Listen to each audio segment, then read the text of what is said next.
अंगुराच्या मळ्यातील एक विवस्त्र बन. आता हे जे टायटल आहे ना, या टायटलला धरूनच आपली अख्खी स्टोरी. एक चित्र, ज्या चित्राने पूर्ण कुटुंब उद्ध्वस्त केले. आता ही गोष्ट आपल्याला पंढरपूर या एरियामधून आलेली आहे. पंढरपूरच्या एरियामध्ये एक छोटंसं गाव होतं आणि त्या गावामध्ये एक भानुदास नावाचा माणूस राहत होता. तो बागायतदार होता, त्याच्याकडे शेती होती आणि चांगल्या पद्धतीनं तो जीवन त्याचं जगायचा. पण त्याच्या जीवनामध्ये, त्याच्या परिवारामध्ये जे ही अडचण आली, ही अडचण त्याचे जे वडील होते ते वारल्याच्या नंतर आली. आणि त्या माणसाचं असं म्हणणं आहे की जी ही अडचण आहे ही त्याच्या वडिलांनीच निर्माण केलेली अडचण आहे. त्याला चांगलं माहिती होतं. तो जेव्हा 10-12 वर्षाचा होता त्यावेळी जी त्यांची परिस्थिती होती ती फार नाजूक परिस्थिती होती. ना पैसा, नाही कुठले शेतीमधले अवयव, नाही चांगली शेती. पण जसा जसा तो मोठा होत गेला तसं तसं त्याची परिस्थिती चेंज होत गेली. आणि जेव्हा तो करता धरता झाला त्यावेळेस तर त्यांची जी परिस्थिती होती ती पूर्ण गावामध्ये चांगली होती. आता त्याचं म्हणणं असं होतं की जे काही झालं माझ्या परिवारामध्ये आता प्रेझेंट लाईफमध्ये, याच्या अगोदर हे होणं ठराविक होतं. आणि जी आमची परिस्थिती बदलली होती ती परिस्थिती मला असं वाटलं होतं की मेहनतीमुळं बदलली आहे, पण तसं काहीच नव्हतं. माझ्या वडिलांनी एक काम केलं होतं, त्या कामामधून हे सगळं काही घडलं होतं, असा भानुदास सांगत होता. आता जे प्रेझेंट लाईफ जे त्या प्रेझेंट लाईफमध्ये जो भानुदास आहे त्याला एका स्त्रीचा आवाज येतो आणि कधीकधी ती स्त्री त्याला अर्ध्या अंगात दिसते. म्हणजे कधीकधी कमरेपासून खाली तर कधीकधी कमरेपासून वर दिसते. पण त्याला जेव्हा पण ती स्त्री दिसते त्यावेळेस तिच्या शरीरावर एकही कपडा नसतो आणि ती स्त्री फक्त याला असं म्हणते की माझ्यासोबत तू भोग कर, संभोग कर, मला शांत कर, माझी इच्छा पूर्ण कर, अशी ती स्त्री याला म्हणते. आणि ती डायरेक्टली असं वरून म्हणत नाही. ती स्त्री असं वाटतं की याच्या कानामध्ये येऊन म्हणते. आता प्रॅक्टिकली समजा तुम्ही एका जागेवर तुमच्यासमोर काहीतरी विचित्र गोष्ट दिसतीये आणि ती गोष्ट तुमच्यापासून बऱ्याच अंतरावर आहे, पण ती गोष्ट तुम्हाला असं वाटतं की तुमच्या कानामध्ये बोलतीये. दिसते डोळ्यासमोर पण बोलते कानामध्ये. अशा प्रकारचं भानुदास सोबत बऱ्याच वेळा झालं होतं. आणि ही गोष्ट त्याने जेव्हा आपल्या परिवाराला सांगितली की बाबा माझ्यासोबत असं व्हायलंय, मला असं दिसतंय, तर त्याचे जे वडील असतात ते वडील भितात, त्यांना घाम सुटतो आणि ते पहिले जाऊन पाणी पित होते. प्रत्येक वेळेसचं हेच होतं. आणि त्याचे वडील म्हणतात की बाबा तू या गोष्टीपासून जरा दूरच राहा, तू या गोष्टीपासून जरा दूरच राहा. बरेच वर्ष असे मतात जातात आणि नंतर एका दिवशी त्यांच्या वडिलांचं जे तब्येत आहे ती फार जास्त बिघडते. त्यांना अटॅक वगैरे येतो. त्यांचं जे शरीर आहे ते शरीर व्यवस्थितशीर कामं करत नाही, काय नाही, एक एक अवयव बंद पडायला लागतं. आणि ज्यावेळेस त्याच्या वडिलाला असं वाटलं की आता मी मरणार आहे त्यावेळेस त्याने त्याच्या मुलाला म्हणजे भानुदासला जवळ बोलावलं आणि त्याला एक गोष्ट सांगितली. ती गोष्ट ऐकल्याच्या नंतर जो भानुदास आहे तो पूर्णपणे आश्चर्यचकित झाला आणि शॉकिंग झाला. आता त्याला समजत नव्हतं की करावं काय आणि कसं करावं. भानुदासचे जे वडील आहेत ते भानुदासला म्हणतात की बाबा ज्या वेळेस आपली परिस्थिती बिकट होती, आपल्यापाशी काही नव्हतं, त्यावेळेस मला एका सिद्ध पुरुषाने एक गोष्ट सांगितली होती आणि ती गोष्ट मी केली. आणि ती गोष्ट केल्याच्या नंतर जे झालं ना त्या गोष्टीपासून हे सगळं साम्राज्य उभं राहिल्यासारखं राहिलं. पैसा, धन, दौलत, शेती, सगळ्या कामामध्ये यश आपल्याला यायला लागलं. भानुदासने विचारलं की नेमकं ती गोष्ट कोणती, मला जरा सविस्तर सांगता का. मग तो म्हणला की ठीक आहे, सविस्तर सांगतो, पण घराचा दरवाजा तू लावून घे. भानुदास उठतो आणि घराचा दरवाजा लावतो आणि त्याच्या बापापाशी तो बसतो. आता त्याचा बाप पहिला शब्द असा वापरतो की भानू, जेव्हा मी या जगामधून जाईन ना तेव्हा एक वस्तू ती तुझ्याकडे वळ.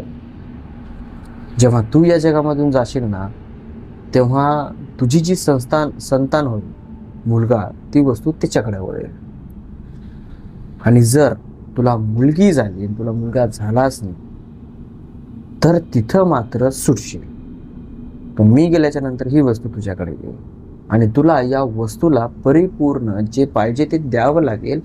अन्यथा तुझा नाश तुझ्या वयाच्या अगोदर किंवा तुझी जी मरण्याची तारीख आहे, जी वेळ आहे, त्या वेळेच्या अगोदर तुझं मरण येईल. आता भानुदासचे वडील जेव्हा त्याला हे शब्द बोलतात, त्यावेळेस भानुदास पूर्णपणे कन्फ्यूज होतो की बाबा तुम्ही असं काय बोलतायत मला. आता तुम्हाला कळतंय का की तुम्ही नेमकं मला काय बोलतायत, ते असं काय बोलतायत, मरण्याच्या गोष्टी का बोलतायत. ते म्हणले की बाबा ही गोष्ट तुला सांगणं ना गरजेची आहे. आता मी तुला जी गोष्ट सांगणार आहे ना, ही गोष्टीमुळेच ही गोष्ट झाली आणि आता लक्ष देऊन ऐक. भानुदास निवांत बसला.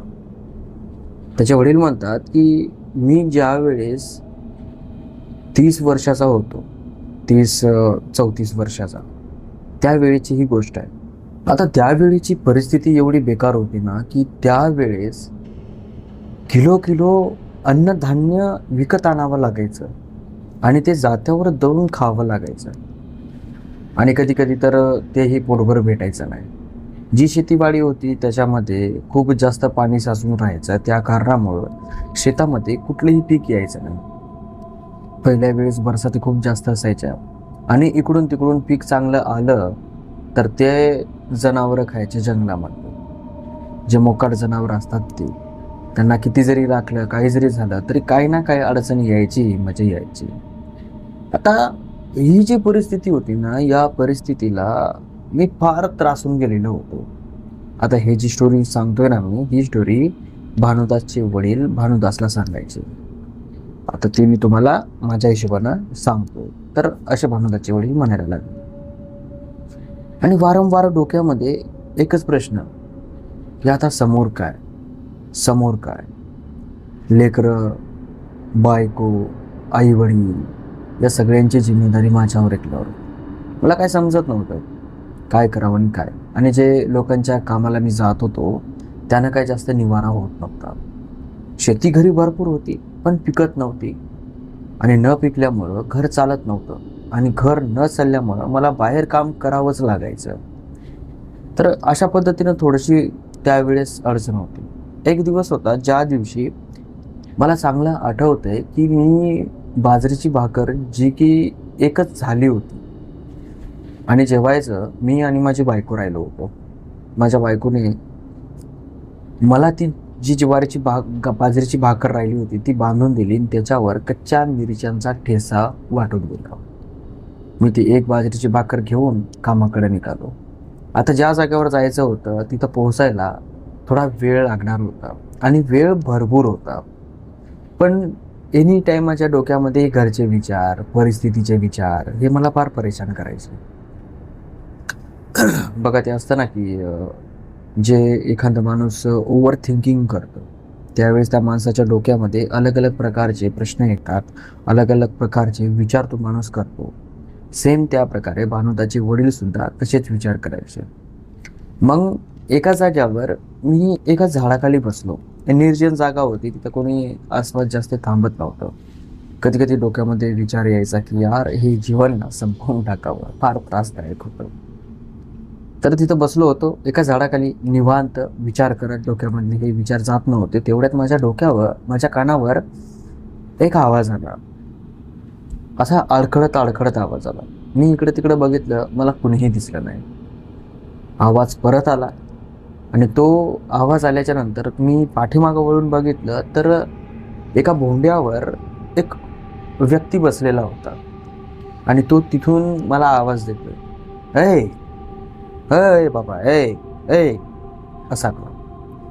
मी त्याच्याकडे वाळून बघितलं आणि उत्तर दिलं त्याचं की "काय रे बा, का आवाज मारतो म्हणून, काय हवं?" तो म्हणला की "अरे वे घड्या, मला भूक लागली आहे खूप जास्त, तुझ्याकडे आहे का काय खायला?" असा तो तिथून इथं विचारायला आला आणि जोरात मोठ्या आवाजामध्ये आता या रूममध्ये मला तशा प्रकारचं ओरडता येत नाही, नाहीतर त्यानं जसं सांगितलं सेम त्या प्रकारे मी तुम्हाला सांगत होतो.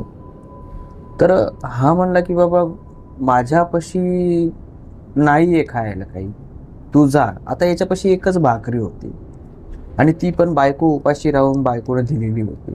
तर ही भाकरी हा कुणाला देईल याच्या परिस्थितीमध्ये हा नव्हता, कारण की याचीच परिस्थिती एवढी बिकट होती की यालाच पोटभर जेवण भेटायचं नाही. तर हा त्याला सरळ म्हणला की बाबा नाही, माझ्याकडं नाही, तू दुसरं कुणीतरी बघ. आता तो माणूस हा इकडं बघता बघता तो माणूस त्याच्या जवळ सुद्धा आला. आता इथे एक आश्चर्यचकित गोष्ट घडली की माणूस इकडच्या माणसाला बोलला आणि असा हे करूस तर तो माणूस इथं आला इतक्या स्पीडमध्ये, आणि तो याच्यापासून कमीत कमी 200 फूट अंतरावर होता. तर एवढ्या स्पीडमध्ये येणं शक्य नाही ना. तर तो अचानक आला आणि इथं असा उक्कड बसला. आता तो जसा उक्कड याच्यापाशी बसला तसं ना त्याचा वास फार बेकार यायला लागला होता, फार घाणेरडा वास. त्याच्याकडे बघितल्याच्या नंतर त्याच्या अंगावरचे जे कपडे होते ते फार मळकट होते. दाढी वाढलेली होती, मिशा वाढलेल्या होत्या, केस वाढलेले होते डोक्याचे, डोळे पूर्णपणे लालभडक झालेले होते, शरीर पूर्णपणे मळालेलं होतं आणि त्याच्या कपड्यातून त्याच्या शरीरातून फार घाणेरडा वास येऊ लागला. आता त्याच्याकडे बघितल्याच्या नंतर नॉर्मल माणसालाही समजायला की हा खूप मोठा दारुडा आहे, आणि मलाही वाटलं की तो दारुडा आहे. मग तो मला अचानक म्हणला की बाबा तुझ्यापाशी जी भाकरी आहे ती मला दे खायला, त्याच्या बदल्यात मी तुला हे पुस्तक देतो छोटंसं. आणि त्याच्याजवळ ना एकच पुस्तकच होतं, बाकी काही नव्हतं. कुठली थैली नव्हती, ना कुठला पैसा होता, नाही कुठली कोणती वस्तू होती. त्याच्यापाशी फक्त ते एक छोटंसं पुस्तक. तो म्हणला की मी तुला हा पुस्तक देतो, मला फक्त तुझी भाकरी दे खायला. याने विचार केला की तुझं पुस्तक काय कामाचं माझ्या, म्हणजे त्याला बोललो ना की बाय तू ठीक आहे तुझं पुस्तक मला देतोय, पण तुझं पुस्तक काय कामाचं माझ्या. तो म्हणला की तुझं जे अडचणी आहेत ना त्या एका झटक्यात दूर होतील हे पुस्तक घेतल्याच्या नंतर. आता असं म्हणल्याच्या नंतर याच्या डोक्यामध्ये थोडासा विचित्र विचार आले. आता बघा कसं असतं ना, ज्या वेळेस माणूस अडचणीमध्ये असतो त्याला काही सुधरत नाही, त्यावेळेस पुन्हा जरी त्याला सांगितलं की बाबा तू हे कर तुझ्या अडचणी दूर होतील, तर तो पूर्णपणे ना त्याच्यामध्ये मिसळून जातो. त्याला वाटतं की काही का असे ना माझ्या डोक्याच्या पाठीमागच्या अडचणी गेल्या पाहिजे.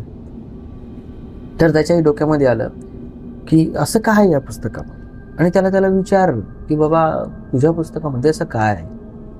तर तो म्हणला की या पुस्तकामध्ये एक अशी वस्तू आहे जी वस्तू जर तू घेतली तर तुझ्या पिढ्या बसून आणि आरामात खाते. तू जर मजाक मध्ये सुद्धा एखादं काम केलं तर ते काम खूप मोठं होईल, अशी ताकद या पुस्तकात आहे. मग हा म्हणला की तू का यूज केलं नाही ते पुस्तक, बरोबर ना, तू का वापरलं नाहीस, तू का असं भिकाऱ्यासारखा राहीस. तो म्हणला की मला आशा नाही, मला ना परिवार नाही कुठली मोहमाया, बस मला कुणी खायला दिलं तेवढंच बरं आहे. आणि मला न मागता लोक खायला देतात बरं का, पण आज लय भोग. गाव बी खूप दूर दिसते आणि तू दिसला म्हणून तुला मागतोय. आता तुझ्याकडे पाहिल्याच्या नंतर मला ठाऊक झालं की तुझी परिस्थिती लय बेकार आहे. मग आता तुझी भाकर खायची म्हणल्यावर तुला बी काहीतरी द्यायला पाहिजे, नको का?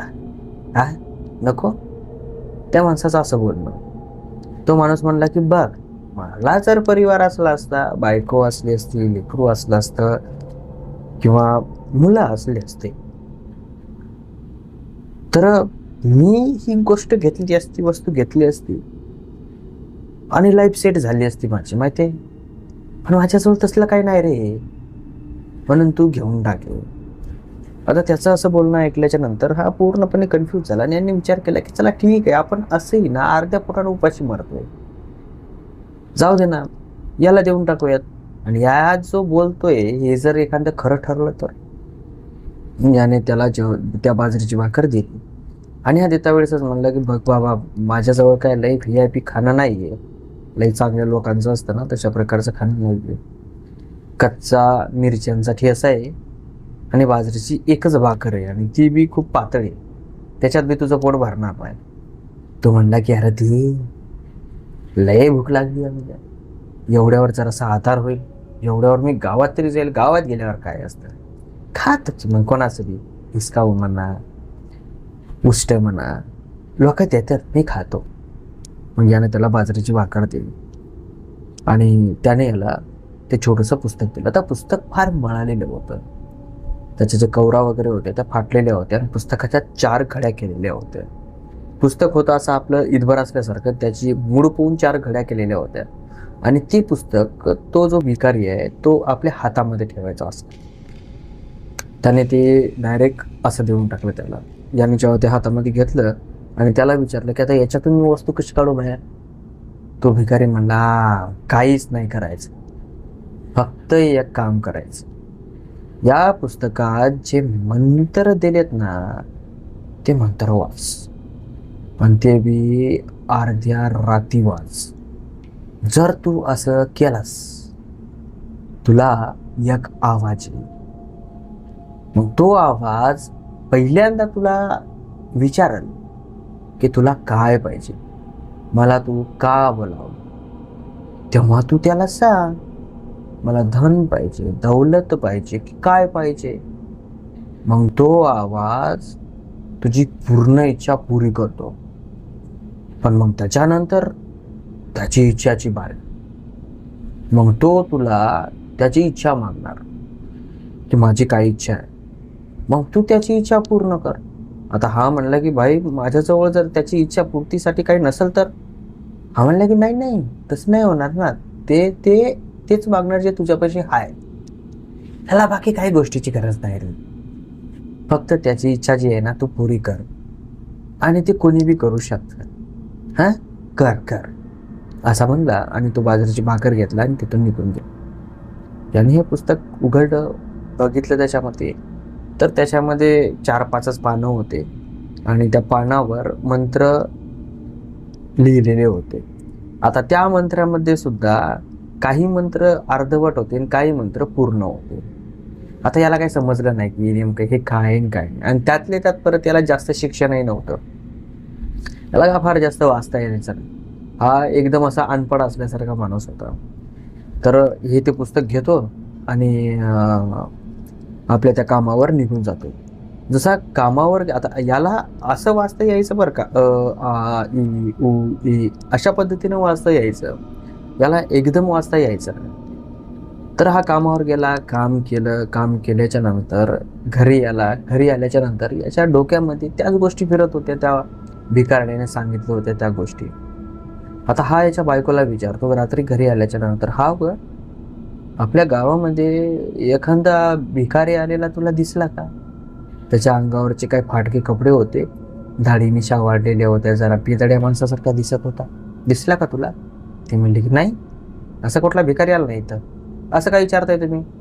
तो गप्प राहिला, त्यानं काय बोलला नाही. मग जेवण वगैरे झाले त्यांचे अर्ध्या पोटाचे आणि झोपी गेले.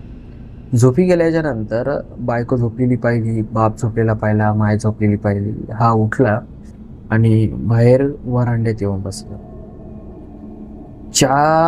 चारीकडं अंधार पसरलेला, रात्रीचे जे किरकिडे असतात ते ओरडायलेले असतात, शेजाऱ्यांच्या शेळ्या ओरडायलेल्या असतात, गावातले जे कुत्रे असतात ते लिवळायलेले असतात, आणि हा तिथं बाहेर जाऊन बसतो. आता त्यावेळेस ना लाईनी वगैरे काही जास्त नव्हतं, त्यावेळेस मोजक्या ठिकाणावर लाईनी यायच्या, आणि त्या पण लाईनी म्हणजे अशा लाईनी की काही घंटेच राहायच्या आणि काही घंटे मग जायच्या. तर दिवे जास्त करून वापरायचे, कंदील म्हणतो ना आपण, कंदील हातामध्ये धरण्याचा, तशा प्रकारचे कंदील जास्त करून तिथले लोक वापरायचे. तर हा बाहेर जाऊन बसला, कंदील घेतला, असा समोर ठेवला, मांडी घालून बसला आणि ते पुस्तक उचललं. त्या पुस्तकामधला जो पहिला मंत्र असतो तो त्यानं वाचला, आणि तो मंत्र असा एका शब्दानं वाचला. आणि दुसरा जो मंत्र असतो तोही त्यानं वाचला, पण तिथं प्रॉब्लेम अशी होती की जे दुसरा मंत्र होता ना तो अर्धवटच होता, म्हणजे त्याच्या समोरचं जरा थोडंफार असं ते विरघळलेलं होतं, त्याला काय तेवढं ते दिसलं नाही. त्याला जेवढं वाचता आलं त्यानं तेवढं वाचलं, आणि त्याने एकदा नाही, त्यानं बऱ्याच वेळा वाचलं. त्याला वाचता वाचता घाम यायला लागला, त्याला गरमी व्हायला लागली, त्याला चक्कर यायला लागली. त्याला समजत नव्हतं की नेमकं मी वाचतोय काय. आणि अचानकच त्याला भीतीसुद्धा वाटायला लागली की हे पाहिलं तरी कसं. आणि ते नसतं का की आपण एखाद्या घरामध्ये बसलेला असतो, ना त्या घराला खिडकी असते, ना कुठलं वारं येतं. एखादी समजा आपण रूम केलेली आहे, त्या रूममध्ये आपण कोंडल्या गेलो, त्याच्यात कसं दम्मट वातावरण असतं, मोकळा श्वास आपल्याला घेता येत नाही. सेम त्या प्रकारे भानुदाच्या वडिलाला व्हायला लागलं.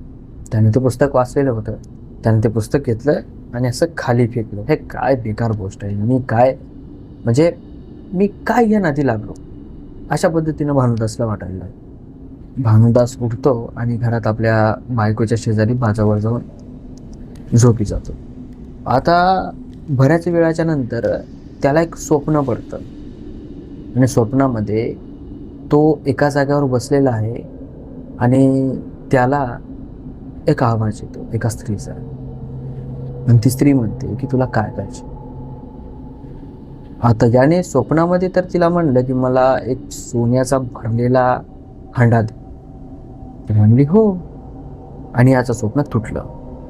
हा उठला, उठून बघतो तर हा बाजीवर झोपलेला होता. शेजारी बायको झोपलेली होती, मायबाप शेजारी झोपलेले होते खाली. आता याला समजत नव्हतं की हे स्वप्न पडलं तरी कसं. मग याने विचार केला की भाई मी जरा जास्तच विचार करतोय, त्या विचारामुळं मला हे स्वप्न पडलं असेल. काही वेळात सकाळ होते, सकाळी तो उठतो आणि आपल्या कामाकडे तो निघतो. दिवसभर तिथं काम करतो आणि संध्याकाळी आपल्या घराकडे येता येता त्याला अंधार पडतो. त्यावेळेस त्याच्याजवळ बॅटरी वगैरे काय नव्हती, एक मोठी काठी होती आणि ती काठी घेऊन तो रस्त्यानं आपल्या घराकडे येऊ लागला. आता जुने माणसं काठी टेकवत यायची, तर असा काठी टेकवत येऊ लागला. रोजची त्याची येण्या जाण्याची जी जागा असते ना, ती जागा रस्ता, एका जागेवर त्याची काठी एका खोडामध्ये अडकल्यासारखी अडकते आणि त्याला झटका बसतो हाताला. तो पाठीमागं बघतो तर त्याची काठी एका जागेवर अशी मधात बुडालेली असते. तर तो काठी असा काढायचा प्रयत्न करतो, पण ती काठी काय लवकर निघत नाही. तो काय करतो, जोरात हिसका देतो काठीला. जसा हिसका दिला ना, तसं जमिनीच्या खालून एक असं खापर फुटल्यासारखं उलटं पडलं आणि बाहेर आलं. एखाद्या मडक्याचं असतं ना खापर, तशा पद्धतीने हा खाली बघतो तर मडक्याचा कान, गळ्याचं जे तोंड असतं ते तोंड खाली जरासा सावरतो आणि बघतो तर खाली एक मटकं सापडतं आणि त्या मटक्यामध्ये याला सोनं सापडतं. हा उचलतो, रुमालामध्ये बांधतो, इकडे तिकडे बघतो आणि घाईघाईने आपल्या घरी येतो. बायकोला दाखवतो, बायको आनंदी होते. आता त्या दिवशी जे याला सापडलं त्याच्यामधून याची जी दळबद्री होती ना, ती एका दिवसामध्ये गायब. हा पूर्णपणे खुश. याची परिस्थिती त्या दिवसापासून बदलली. आता त्या दिवशी जेव्हा याला ते मडकं सापडलं, त्या दिवशी हा खूप आनंदी होता. याला झोप येत नव्हती. बघा, माणसाला 2 टाईमला झोप येत नाही, एक तर खूप टेन्शनमध्ये असल्यावर आणि एक खूप खुश असल्यावर. तर हा खूप खुश होता, याला झोप नाही आली. सगळेजण झोपले रात्रीचे. आता याच्या कानात पुन्हा आवाज आलाय, असा जागी असताना. आता माझी इच्छा पूर्ण करू. हा कन्फ्यूज झाला आणि यानं हळूवार म्हणला की तुझी कोणती इच्छा आहे. तर समोरून आवाज आला, संभोग. हा म्हणला की संभोग. आता हा जवान होता त्यावेळेस, याला त्या गोष्टीचं काही वाटलं नाही. हा म्हणला की ठीक आहे, कुठं. मग हा अद्धर असा वाऱ्यामध्ये त्याच्या बायकोच्या शेजारी झोपलेला होता. अद्धर वाऱ्यामध्ये असा तरंगला आणि थोडंसं बाजूला गेला आणि तिथं खाली झोपला. अद्धर वाऱ्यात तरंगला आणि हळूहळू याच्या शरीरावरचे जेवढे बी कपडे होते ते सगळे काय उतरले. हा पूर्णपणे विवस्त्र झाला आणि त्या जाग्यावर एक शरीर असं त्याला दिसलं. आता ते जे शरीर होतं ते शरीर याला अर्धवट दिसलं. पोटापासून खाली एकदम भारे पांढरं शुभ्र शरीर आणि मदनीय काया. त्या शरीरावर बी एकही वस्त्र नव्हतं. वरचं शरीर पूर्णपणे गायब होतं. ते शरीर याच्यापाशी आलं आणि याच्या शरीरावर झोपल्याच्या नंतर याने त्या शरीराला पकडलं तर वरी सगळं शरीर लागतंय त्याला, पण त्याला दिसत नाही. वरचं पूर्ण अदृश्य शरीर आणि खालचं शरीर त्याला दिसतं. तर याने संभोग केला याने त्या शरीरासोबत संबंध बनवला आणि फार मजेशीर बनवलं. आणि जे समोरचं शरीर होतं ते सुद्धा खुश झालं.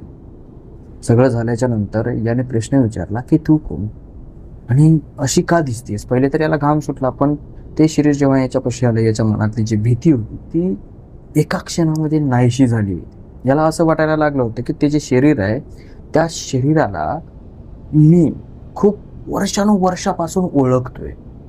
अशा पद्धतीनं याला तो अनुभव आला. आता ते शरीरानं उत्तर दिलं याला, तुझे पुस्तक वाचून बोलवलंच ना, तेच मी आहे. माझी इच्छा आहे, तुझी इच्छा सांग. याला समजलं की ही जी स्त्री आहे या स्त्रीला फक्त नाही फक्त संभोग पाहिजे आणि ही स्त्री मला जे पाहिजे ते देणार. पण याला हे माहिती नव्हतं की ज्या वेळेस यानं तिच्यासोबत संभोग केला त्यावेळेसपासून हा फक्त तिचाच आला. हा ना याच्या बायकोसोबत संभोग बनवणार होता, नाही दुसऱ्या कोणत्या व्यतिरिक्त स्त्रीसोबत. तर झालं. दुसऱ्या दिवशी पुन्हा याची इच्छा जागृत झाली आणि त्या दिवशीपासून यानं जितक्या वेळास इच्छा जागृत केली तितक्या वेळेस याची इच्छा परिपूर्ण झाली. पण याला त्या बदल्यामध्ये त्या स्त्रीसोबत संभोग बनवावा लागला. आणि इतक्या दिवसांमध्ये एक गोष्ट याला समजली होती की ज्या वेळेस हा याच्या बायकोपाशी जायचा संबंध बनवण्यासाठी, जवळ झोपण्यासाठी किंवा काही ना काहीतरी करण्यासाठी, त्यावेळेस याच्या बायकोचं जे शरीर आहे ते याला खूप तापलेलं लागायचं. जसं की चटके बसले. एखाद्या जळक्या लाकडाला आपण कसं धरतो आणि आपल्या शरीराची आग होते, सेम त्या प्रकारे याला तसली आग व्हायला लागली याच्या बायकोच्या शरीराला जर यानं हात लावला तर. इतकं भयानक पद्धती. तर याला समजलं होतं की जे काय होतं ना ते असंच होतं. मग याला कळत नव्हतं की काय करावं काय नाही. सगळ्या काही गोष्टी सुरळीत झाल्या. आता याच्या डोक्यामध्ये खूप काही प्रश्न होते. मग यानं निर्णय केला की हे प्रश्नाची जी उत्तरं आहेत आपल्याला फक्त एकच माणूस देऊ शकतो आणि तो म्हणजे तो भिकारी. यानं त्याला शोधायचा प्रयत्न चालू केला. बरेच दिवस झाले. बऱ्याच दिवसाच्या नंतर याला तो भिकारी दिसला. भिकारी दिसल्याच्या नंतर त्याला यानं पकडलं. याला म्हणला की बाबा तुझे पुस्तक दिले, त्या पुस्तकानं काम तर केले, पण माझ्यासोबत असं होतंय. तर तो याला म्हणला की बाबा मी जे तुला पुस्तक दिलंय ती माझी सिद्धी आहे. काय? माझी सिद्धी आहे आणि ते मी तुला दिलंय तर त्याचा वापर करून घे ना. परत मला का शोधायला आलायस तू. हा म्हणला की भाई वापर करायचं काय नाही, पण ती स्त्री अर्धीच दिसते मला, तिच्या वरचं शरीरच दिसत नाही. हा म्हणला की तू पुस्तक दाखव मला, पुस्तक दाखव. ज्यानं त्याला पुस्तक दाखवलं त्या पुस्तकामधले काही मंत्र मोल्ड केलेले होते. तर यानं काय केलं, त्याला म्हणला की तू काय कर, काहीतरी लिहिण्यासाठी आहे जे उमटल याच्यावर. त्यानं आणलं एक चीक आणला, कशाचा तरी ते असतो ना त्याचा चीक आणला आणि एक काडी आणली. त्या काडीने त्या पुस्तकावर त्याने ते काही उरलेले जे मंत्र होते ते मंत्र लिहिले आणि त्याला म्हणला की हा रात्री जाऊन मंत्र बोल. हा मला ठीक आहे मी बोलतो, पण मला सांग की ती बाई आहे तरी कोण आणि आता समोर काय होणार आहे. असं म्हणल्याच्या नंतर तो जो भिकारी आहे तो हसायला चालू करतो आणि जोरजोरात हसतो. हा म्हणला की का तू तू असा हसतोयस का. तो म्हणला की ती जी स्त्री आहे ती कर्ण पिशाचिनी आणि ती कर्ण पिशाचिनी अशी आहे की ती तिला तिला तिला फक्त संभोग पाहिजे. एक अशी सिद्धी जी की न लग्न झालेली स्त्री जेव्हा मरते, म्हणजे एखादी स्त्री असते तिला संभोग करण्याची खूप जास्त प्रमाणामध्ये इच्छा असते, पण तिला संभोग भेटत नाही आणि लग्नाच्या अगोदरच ती मरते आणि जे तिची आत्मा असते त्या आत्म्याला सिद्ध केलं की ती आत्मा एका कर्ण पिशाचिनीमध्ये परिवर्तित होते आणि ती जेव्हा त्या शक्तीमध्ये परिवर्तित होते त्यावेळेस ती शक्ती खूप मोठी ताकदवर होते. असं की ती शक्ती जास्त करून कोणाच्या सानिध्यामध्ये येत नाही आणि जर आली तर ती त्याला सोडत नाही. आणि लोकांचं जे म्हणणं असतं ना की तिला आपण घेऊ, तिला आपण घेऊ, कब्जात ठेवू, कब्जात राहत नाही ती. जोपर्यंत तू इच्छा मागणार तोपर्यंत ती तुझी इच्छा पूर्ण करणार आणि तिची इच्छा तुला पूर्ण करावी लागणार. पण जर तू तिची इच्छा पूर्ण करायला थांबलास किंवा तुझ्याच्यानं तिची इच्छा पूर्ण झाली नाही तर तुझ्या पूर्ण परिवाराचा नाश होईल. आणि त्याच्यात अजून एक गोष्ट अशी, जेव्हापासून तू तिच्यासोबत संबंध बनवायला लागलास तेव्हापासून तुला दुसऱ्या स्त्रीकडं जाणं शक्य नाही होणार. मग ती तुझी बायको का असेल, तू जर दुसऱ्या स्त्रीकडे जाण्याचा प्रयत्न केलास तर ती बाई मरून जाईल किंवा तू मरून जाशील. त्याच्या डोक्यामध्ये मागच्या गोष्टी आठवायला लागल्या की कसं आपण बायकोपाशी गेल्याच्या नंतर बायकोचं शरीर गरम लागायला लागलं, कसे चटके बसू लागले आणि काय काय होऊ लागले. याला समजल्या होत्या गोष्टी. हा पूर्णपणे शांत राहिला आणि घराकडे आला. घराकडे आल्याच्या नंतर याने विचार केला की बाबा पैसा वगैरे तर आपल्याकडे भरपूर आहे, राहिला संबंधाचा विषय. संबंधाचं काय, हिच्यासोबत बनवूयात, असं ही खूप भारी आहे, आपल्या बायकोपेक्षा तर चांगलीच आहे आणि दिसायला इतकी सुंदर की हिच्यासारखं सुंदर तर कोणी दिसतच नाही. तर मग आपण काय कोणीकडे जायचं, मरेपर्यंत असंच सांभाळायचं. पण त्या भिकाऱ्याने याला एक गोष्ट सांगितली नाही, जेव्हा तू मरशील, तू मेल्याच्या नंतरही तुझी जी संतान आहे ना तिच्या पाठीमागं सुद्धा हे लागेल आणि तोपर्यंत जोपर्यंत लागेल तोपर्यंत ती लिंक तुटणार नाही तुमच्या संतानीची. याला ती गोष्ट माहिती नव्हती.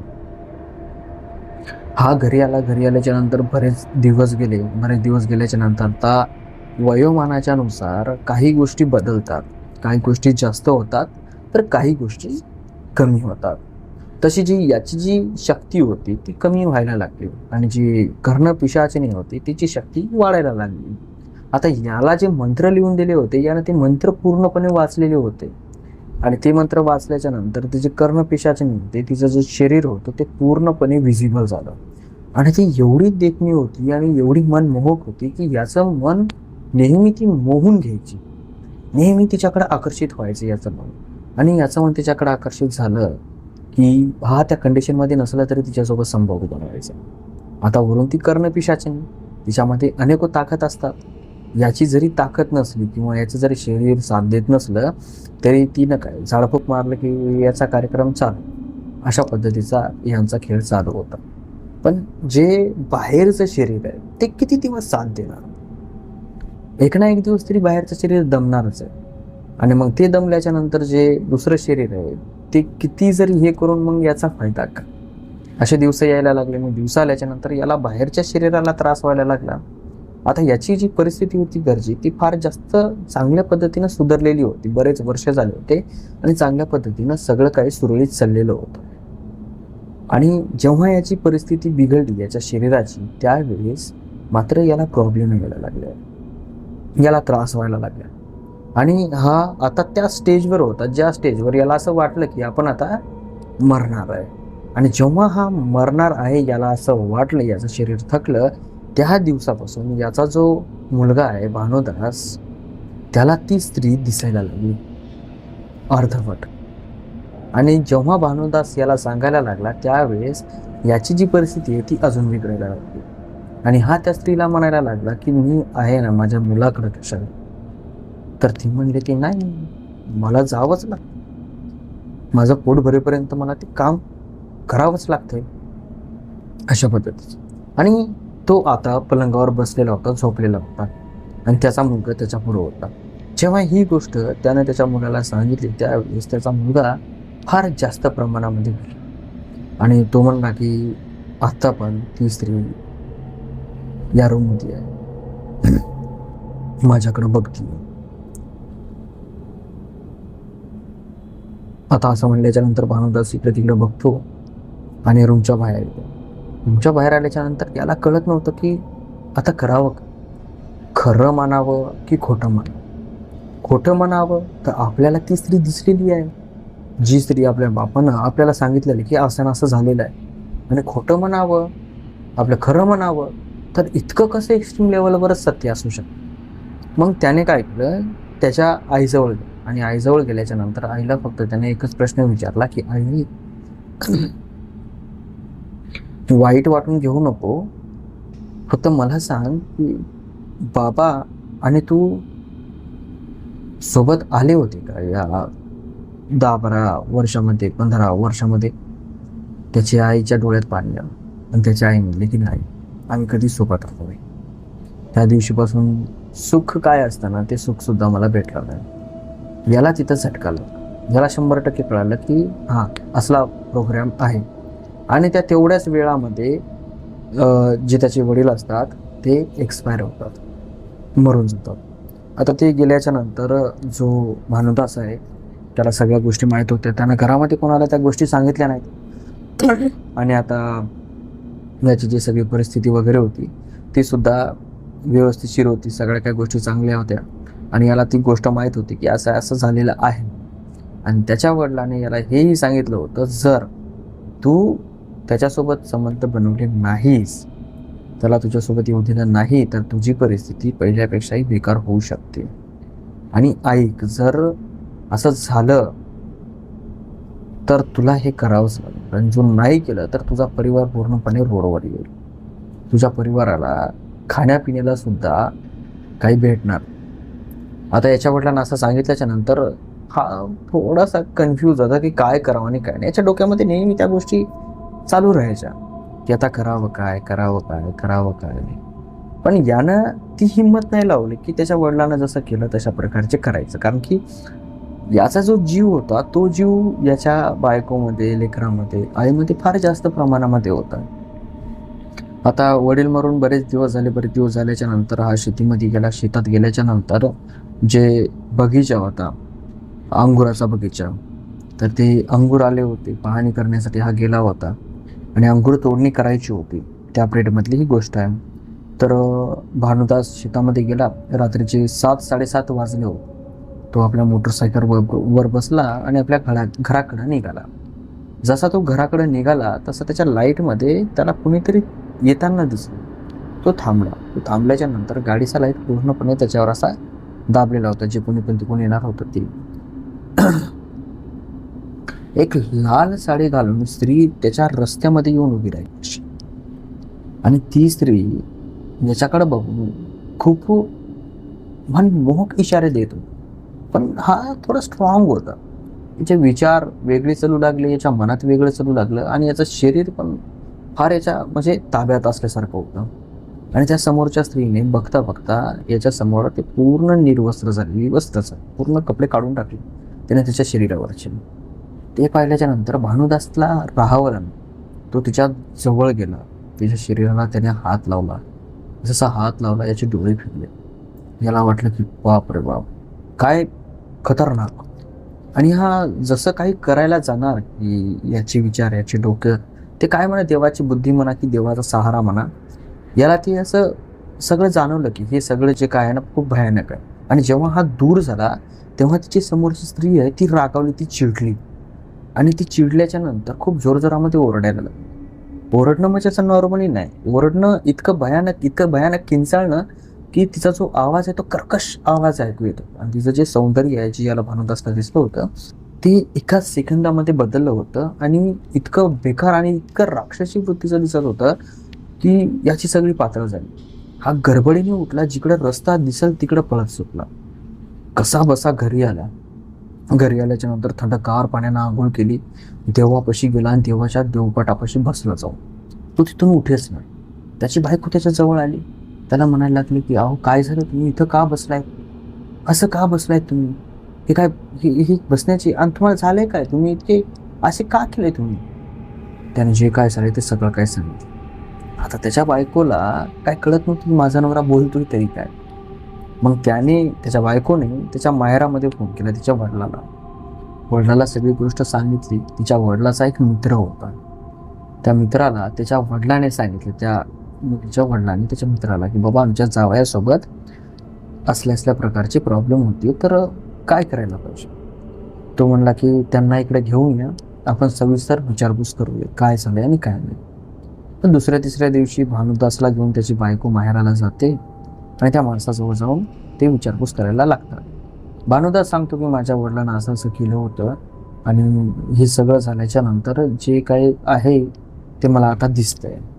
मग हा त्याला म्हणला की बघ, तुझ्या वडिलांना जे काय केलंय ना, ते जे पुस्तक आहे छोटं तुझ्या वडिलांना वापरलेलं, ते तुझ्या घरामध्ये कुठं सापडते का बघ.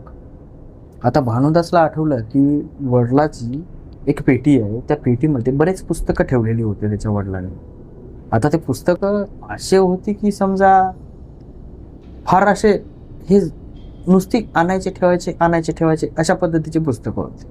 जास्त काय त्याच्या वडिलाला वाचता यायचं नाही, पण हे पुस्तक कोणाच्या नजरी पडू नये यासाठी त्यानं ते सगळं काय केलं होतं. कारण त्या भिकाऱ्यानं सांगितलं होतं, जर तू ते पुस्तक फेकून दिलंस तर तू मरणार. कारण ते पुस्तक आहे तर ती आहे, आणि ती आहे तर तू आहेस. ज्या वेळेस ते पुस्तक नष्ट झालं त्यावेळेस ती नष्ट झाली, ज्यावेळेस ती नष्ट झाली त्यावेळेस तू नष्ट झाला. आता ही लिंक याला समजली नाही. आता याला अशा पद्धतीने त्यानं सांगितलं, पण याला हे समजलं नाही की आपण मेल्याच्या नंतर ते पुस्तक नष्ट करायचं. आता ते नष्ट करण्यासाठी सुद्धा एक विधी लागायची, एक तंत्रमंत्र लागायचे, पूजापाठ लागायचे. तर हा म्हणला की बाबा मी जातो बघतो. भानुदाची जी बायको आहे ती गेली, तिने ते सगळं काय बघितलं. तर जे सगळे पुस्तकं वारले, तर वारल्याच्या नंतर तिनं प्रत्येक पुस्तक बघितले, बरेच पुस्तकं जुनी सुद्धा होते. तर त्याच्यामध्ये एक पुस्तक होतं जिच्या 4 घड्या केलेल्या होत्या. ते पुस्तक घेतलं आणि तिनं ते असं हे करून बघितलं, तर तिच्या मनामध्ये आलं की हा हे असू शकते. आणि त्याच्यासोबत तिनं दुसरे 5-6 पुस्तकं घेतले होते जे की त्या पद्धतीचे दिसत होते. आणि या माणसाने सांगितलं होतं की पुस्तक घेतल्याच्या नंतर चुकूनही त्या पुस्तकाला वाचण्याचा प्रयत्न करायचा नाही बरं का.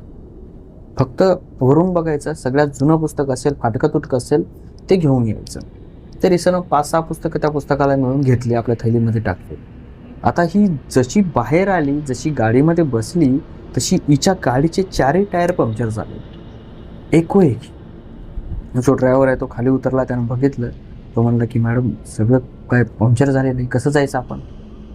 ते म्हणते की बाबा दुसरी कोणाची गाडी करून, मित्राची गाडी आणली, त्याच्या मित्राची भानुदासच्या, त्याच्या गाडीत बसले, त्याच्या गाडीमध्ये आले. आता त्याच्या गाडीमध्ये इथं आल्याच्या नंतर ते पुस्तक दाखवलं. ते पुस्तक त्या माणसाने घेतलं आणि एका जागेवर ठेवलं आणि त्याने ते काय पूजापाठ करायला सुरुवात केली. जशी जशी तो पूजापाठ करायला सुरुवात करत होता तसं तसं भानुदासच्या अंगामधून काटे उमटत होते, बाहेर काटे येत होते. जे गुजबम म्हणतो आपण हिंदीमध्ये, गुजबम इंग्लिशमध्ये, सॉरी. त्याच्या शरीरावर काटे यायला लागले, इतके भयानक की त्याला कळत नव्हतं. तो हरबडायला लागला. आता तो ज्या प्रकारचा हरबडायला लागला, त्याची जी बायको आहे ती भिवू लागली की भाऊ इकडं बघा हे काय होतं. तो म्हणला की काही होत नाही, यानं त्या शरीराला टच केले ना, त्या कारणामुळं त्याचा जो असर आहे तो असर निघतोय याच्या शरीरामध्ये. बराच वेळ तसं झालं आणि मग ते जे पुस्तक आहे ते पुस्तक आपोआप त्या पुस्तकाने अग्नी घेतली आणि ते जागावर जळून गेल्याच्या नंतर तो माणूस भानुदासला म्हणला की बाबा आता तुझं जे काय आहे ना ते सगळं काय सुरळीत झालेलं आहे, आता काहीही प्रॉब्लेम नाही, आता तू मेहनत करून तुझं सगळं काही ताटकात करू शकतो. आता त्या दिवसापासून त्याचं बरं झालं. कधी नुकसान होतंय तर कधी फायदा होतो. जसं रेग्युलर लाईफ चालायची ना तशी रेग्युलर लाईफ चालते. पण त्यानं एक निर्णय घेतला की जे शेत त्याचं होतं ते त्यानं विकलं आणि दुसरीकडे दुसरं शेत घेतलं. म्हणजे या दिशेत तो राहत होता तर इथून उठला आणि इकडे जाऊन बसला, अशा पद्धतीचं. आणि आतापर्यंत तो सगळं काही सुरळीत चालू आहे. म्हणजे आपल्याकडे जी स्टोरी दिलेली आहे ही स्टोरी सुद्धा त्याच माणसाने दिलेली भानुदासने. बाबा अशानं असं झालेलं होतं म्हणून. तर मंडळी ही होती आजची स्टोरी चांगली वाटली असेल स्टोरीला लाईक करा, चॅनलला सबस्क्राईब करा. आणि जर तुमच्यापाशी अशी एखादी स्टोरी असेल तर मला खाली कमेंट बॉक्समध्ये सांगा की बाबा आमच्यापाशी स्टोरी आहे. मी तुम्हाला एक व्हॉट्सअप नंबर देतो, त्या व्हॉट्सअप नंबरवर तुम्ही मला तुमची स्टोरी पाठवू शकता, किंवा डिस्क्रिप्शनमध्ये तुम्हाला एक व्हॉट्सअप नंबर दिसेल, त्या व्हॉट्सअप नंबरवर तुम्ही मला तुमची स्टोरी पाठवू शकता. चला भेटूया दुसऱ्या स्टोरीमध्ये. तोपर्यंत जय हिंद, जय महाराष्ट्र.